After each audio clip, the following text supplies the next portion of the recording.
سلام وقتتون بخیر. یه وقت دیگه، یه شب دیگه از گروه کتابخوانی قبیله نور اومدیم که مهمون دلای هم دیگه باشیم و ادامه کتاب یافتن معنا در نیمه دوم عمر رو با هم بخونیم. زخم وجودی و برنامه‌ریزی درک از خویشتن خویش. یادتان باشد که سفر زندگی ما با جدایی دردناکی آغاز می شود، شوکی هولناک به نظام وجودیمان که هیچگاه از کمند آن رهایی نمی‌یابیم. اصلی ترین پیامی که از این رویداد که تولد نام دارد نصیبمان می شود این است که ما از خانه ترد و در دنیای ناشناخته و پر از نیروهای ترسناک رها می شویم. همه ما این پیام را دریافت کرده ایم که دنیا جای بزرگی است و تو بزرگ نیستی. دنیا قدرتمند است و تو نیستی. دنیا را نمی شود درک کرد، اما تو باید راه نجات خود را پیدا کنی. حضور پدر و مادری مهربان و احساس امنیت خاطر همیشگی در زندگی کودک نقش بسزایی در تعدیل شدت این پیام و فعالسازی نیروهای ذاتی نهفته در هر یک از ما ایفا می‌کند. کودکان دیگری که بخت تا این اندازه با آنها یار نیست، پیام‌هایی دریافت می‌کنند که تاب و توانشان را می‌گیرد و بیشتر از سایرین در برابر دنیا احساس درماندگی می‌کنند. همه ما هر یک تا حدی دو دسته زخم وجودی را تجربه می‌کنیم که باقی عمرمان را تحت تأثیر قرار می‌دهد. نمیتوان قدرت چنین تجربه‌های آغازین و اساسی را در برنامه‌ریزی درک از خود و دنیای بیرون و ارتباط با آن انکار کرد.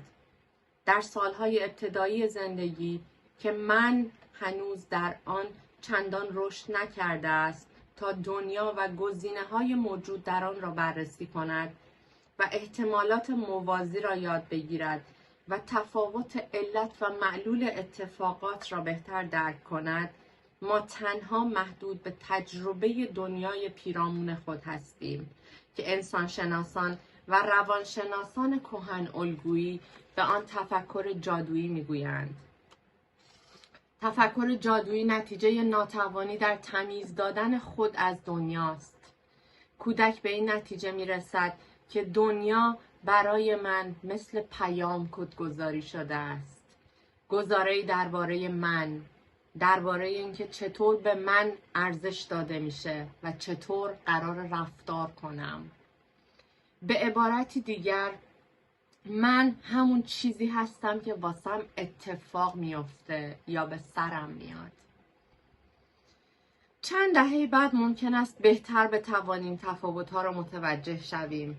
یاد میگیریم که عصبانیت مادر یا گوشه‌گیری پدر یا افول تصویری که قبیله ما را در بر گرفته بود همه به محدودیت‌های فردی دیگر مربوط می‌شده و هیچ ربطی به ما نداشته است. اما مشکل اینجاست که چنین شناختی دیر و پس از کشمکش‌های بسیار به دست می‌آید. البته اگر به دست بیاید. پیش از این درونی کردن آغازین پیام‌های کدگذاری شده زندگی و همسویی با جهان پر از معضل و درک نسبی از خود به شکل الگویی برای درک ما از خود نهادینه شده است. کودک تفسیرهای دیگری از دنیا ندارد. به همین سبب طبیعی است که به این نتیجه برسد که من همانی هستم که با من رفتار می شود. یک بار از خانمی با این پیشینه خانوادگی که در آن پدر و مادرش به شدت به او بی تفاوت بودند و زندگی محدودی داشتند شنیدم. هیچ وقت من رو دوست نداشتن. همیشه فکر می کردم علتش اینه که ارزش دوست داشته شدن نداشتم. او درکی را که از خود داشت بر اساس رفتاری که با او میشد، نحوه مورد خطاب قرار گرفتن و تربیتش نهادینه کرده بود، چنان که سایر کودکان عمل می کنند. کودکان جو روانی پدر و مادر را به همراه اوضاع و احوال دنیای خارج درونی می کنند. عوامل پویا و جریانساز خانواده، محرک‌های اجتماعی اقتصادی و سایر اوضاع و احوال فرهنگی پیام اولیه درباره خود و دنیا را تقویت می‌کند. چند دهه زمان می‌برد تا شاید بتوانیم دیگری قدرتمند را از خود متمایز کنیم. کودک کلنجار بزرگترها را با زندگی نظاره می‌کند و هرچه می‌بیند تقدیری درباره دنیا تلقی می‌کند. آیا جهان من امن است؟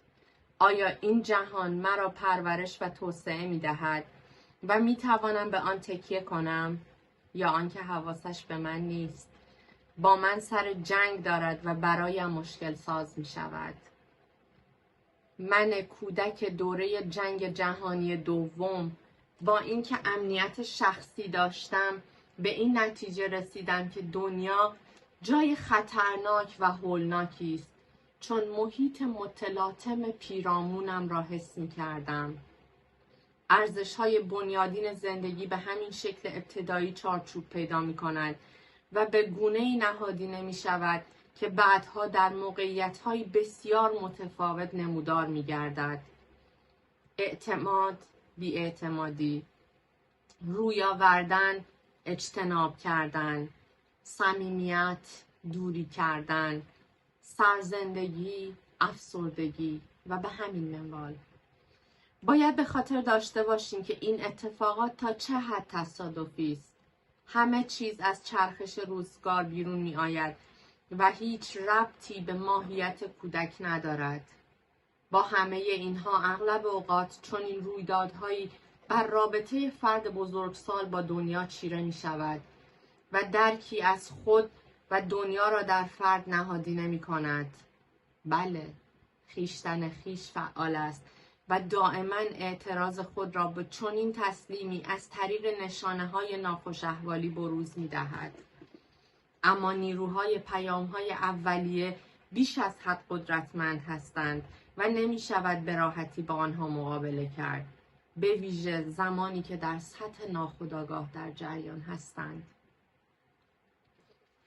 آنچه نمی‌دانیم عملاً به ما و دیگران آسیب می‌زند و می‌تواند به طور بالقوه انتخاب‌هایمان را به سمت و سوی بسیار متفاوتی بکشاند که با آنچه به آن روحمان متمایل است تفاوت بسیاری دارد. بیایید دسته‌بندی‌های کلی دردهای وجودی را بررسی کنیم و ببینیم واکنش روان به آنها چگونه است. هر یک از ما سرانجام در قسمتی از زندگی با چنین راهبردهای ناخودآگاهی روبرو خواهند شد. هرچند ممکن است یکی دو مورد آشناتر به نظر برسد. اگر شاهد فعالیت چنین راهبردهایی در زندگی نیستیم، شاید هنوز متوجه نشده ایم که تا چه اندازه در پیشینه زندگیمان تنیده شدند و هنوز هم خود را در تار و پود آن جای می‌دهند. لازم است تفکر کنیم و بدانیم که بسیاری از انتخاب‌های زندگی ما و عواقب آنها ممکن است تماماً بر اساس امری پایه‌ای و آغازین در زندگی پایه‌ریزی شده باشد که تا این حد روی هر آنچه انجام می‌دهیم تأثیرگذار است. زخم درماندگی. اولین دسته از زخم‌های اجتناب ناپذیر و وجودی دوران کودکی که نامش را درماندگی می‌گذاریم، همان تجربه ناتوانی بنیادین ما در رویارویی با محیط پیرامونی است. محیط پرفشار پیرامون ممکن است شامل حضور والدینی مداخله‌گر، فشارهای اقتصادی و اجتماعی، ناتوانی‌های زیست شناختی، رویدادهای جهان و این قبیل مسائل باشد. در مواجهه با چنین درماندگی‌هایی پیام اساسی باز هم در این است که فرد در تغییر دنیای بیرون ناتوان است. اینکه این پیام چگونه درونی می شود و در راهبردهای مقابله‌ای ما گسترش می یابد تقریباً تنوع بی‌نهایت دارد. به هر حال می توان 3 دسته اصلی از واکنش‌های انعکاسی را مشاهده کرد. باید به یاد داشته باشیم که اگر اساس روانشناختی ناخودآگاه پشت کارهایمان را درک کنیم، هرچه به منزله فردی بزرگسال انجام می دهیم منطقی است. رفتار یا نگرش متقابل حالتی پیش خودآگاه، مشتق شده و علت نهانی واکنش‌هایمان است. بنابراین ما هیچ وقت احمقانه رفتار نمی‌کنیم. ما به طرزی نامحسوس منطق تجربه‌های درونی خود را بروز می‌دهیم، حتی اگر از اساس عمیقاً پر از اشکال و نقص باشد، ریشه در زمان و مکان دیگری داشته باشد و کاملاً آنچه را بزرگسالان حقیقت می‌دانند نادیده بگیرد. این 3 دسته واکنش مقابل به این زخم درماندگی وجودی چیست؟ ببینید چه چیزی برایتان آشناست، زیرا همه ما این راهبردهای منطقی را در زندگی خود زیر و رو کرده ایم و هنوز هم ممکن است آنها را به کار ببندیم. نخست، پس از دریافت این پیام که دنیا بزرگتر و قدرتمندتر است، ممکن است به صورتی منطقی تلاش کنیم تا با عقب کشیدن، دوری گزیدن، امروز و فردا کردن، پنهان شدن، انکار کردن و خود را جدا ساختن از خشم احتمالی دنیا و تأثیرات آن بر خود اجتناب کنیم و در امان بمانیم. کیست که از آنچه دردناک است دوری نکند؟ کیست که چنین مسائل دردآوری را فراموش نکند یا پرداختن به آن را به تعویق نیندازد و یا خود را کنار نکشد و فرار را برقرار ترجیح ندهد؟ همه ما همین کار را کرده ایم. برای بعضی ها نیز این حالت دفاعی آغازین به الگویی تبدیل می شود که عمیقاً برنامه ریزی شده است تا با درخواست‌های بزرگتر زندگی از آنها سر ناسازگاری داشته باشد. برای کودکی که چیرگی دنیا را عمیقاً احساس کرده، درمانده شده و در برابر هجوم روح و روان از پا درآمده است. ممکن است انگیزه دوری جستن بر اساس زندگی چیره شود و اختلالی شخصیتی موسوم به شخصیت دوری گزین را رقم بزند. دوری گزیدن، خود را کنار کشیدن و خودداری از رویارویی و سرکوب کردن اولین خط دفاعی کسانی است که در دفاع از وضعیت شکننده خود دست خالی مانده‌اند. به هر حال، مشکل وقتی به ما رو می آورد که واکنش‌های متقابل یا انعکاسیمان به جای ما تصمیم گیری کند. در نتیجه، خودآگاهی ما را با همه گزینه‌هایی که می تواند پیش روی من بگذارد غصب می کند. افرادی را دیدم که با فردی ازدواج می کنند که دوستش ندارند، چون نمی توانند به کسی که دوستش دارند نزدیک شوند. این افراد به طرزی متقابل چنان قدرتی را به دیگری انتقال می دهند که خودشان هم جرأت نزدیک شدن به او را پیدا نمی کنند. بعضی ها هم بودند که دلشان نمی خواسته به دانشگاه بروند یا به دنبال شغل پرچالش تری باشند یا استعدادهایشان را در مواجهه با دنیایی که طبق تجربهشان بسیار قوی است به بوته آزمایش بگذارند.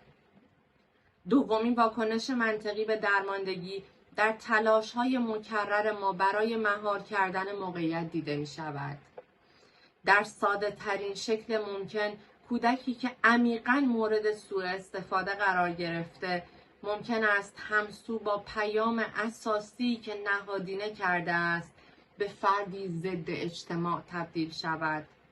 دنیا به من آسیب می‌زند و به سمتم هجوم می‌آورد.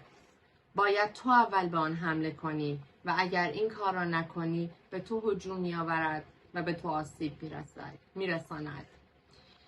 بیشتر ما سازوکارهای تطبیقی دیگری را نیز یاد گرفته ایم. روش‌هایی که شدت کمتری دارند. ممکن است به تحصیل ادامه بدهیم، صرفاً به منزله ابزاری برای درک بهتر، زیرا درک کردن به مثابه مهار کردن است. البته شاید چنین باشد. برای مثال بعضی از کارشناسان معتقدند که ترس از مرگ در حرفه‌های پزشکی پررنگتر از سایر حرفه‌هاست. اگر چنین باشد، میتوان استدلال کرد که پزشکانی که پا به عرصه پرخطر میگذارند دست به اقداماتی قهرمانانه میزنند و مرگ را معادل دشمن میدانند تا روندی طبیعی را بروز دهند. روندی که احتمالاً نمودی از واکنش‌های متقابل به پیام درماندگی وجودی است. به هر روی همه ما تلاش کرده ایم و گاهی نیز موفق شده ایم که افسار محیط پیرامون را به دست بگیریم تا مبادا محیط افسار ما را در اختیار بگیرد. بسیاری افراد از دیکتاتورهای کوچک گرفته تا زن و شوهرهایی که پر از ترس و واهمند و به یکدیگر زور میگویند به دنبال قدرت آشکار در زندگی هستند. تمایل مبرم آنها به داشتن قدرت معیاری برای سنجش ناتوانی درونیشان است. آنها متوجه نیستند که با رفتارهای خود در اصل اذعان می‌کنند که از چه چیزهایی می‌ترسند. یکی از مراجعانم تصمیم گرفته بود افسر پلیس شود، زیرا اسلحه و نشان پلیس به او قدرتی میداد که در کودکی از آن بی بهره بود. او مادری بددهان داشت که به او توهین‌های جنسی می‌کرد. او در ازدواج‌های پی در پی خود زور می‌گفت و به همسرانش اهانت‌های جسمی و کلامی می‌کرد. سایر افرادی که به دست آوردن آشکار قدرت را دنبال نمی‌کنند، به رفتارهای پرخاشگر منفعلانه پناه می‌برند. این افراد ممکن است با دیگران همکاری داشته باشند یا حتی رفتارهای دوستانه‌ای از خود نشان دهند، اما در پشت پرده به فکر خرابکاری هستند. احتمال دارد دیر سر کار حاضر شوند، از اوضاع ناراضی باشند، جو را مسموم کنند، از پس کارها بر نیایند و دست آخر هم با تظاهر به ضعیف بودن قدرت را در دست بگیرند. داستان کوتاه سامرست موام تحت عنوان لوئیس زنی را به تصویر می کشد که با تظاهر به ناشایسته بودن در پی مهار دیگران است. هر بار که دیگران مستقل از او عمل می کنند، آنها را مفتون می سازد و افسارشان را در دست می گیرد. او فردی شکننده است و 2 بار ازدواج می کند. هر بار شوهرش فوت می کند و او زنده می ماند. سرانجام دخترش ازدواج می کند و از کمند بیماری قلبی که مادرش به آن تظاهر می کند می گریزد و در آخر هم لوئیس واقعاً می میرد. می شود تصور کرد که زندگی دخترش از نظر روانی تحت تاثیر همین رفتارهای پرخاشگر منفعلانه و سلطه‌گر قرار داشته است. این رفتارهای سلطه‌گرانه که بر مبنای نتیجه گیری‌های کلی و زود هنگام است، نه تنها بر زندگی‌هایمان سیطره پیدا می‌کند، به اطرافیانمان نیز آسیب می‌رساند.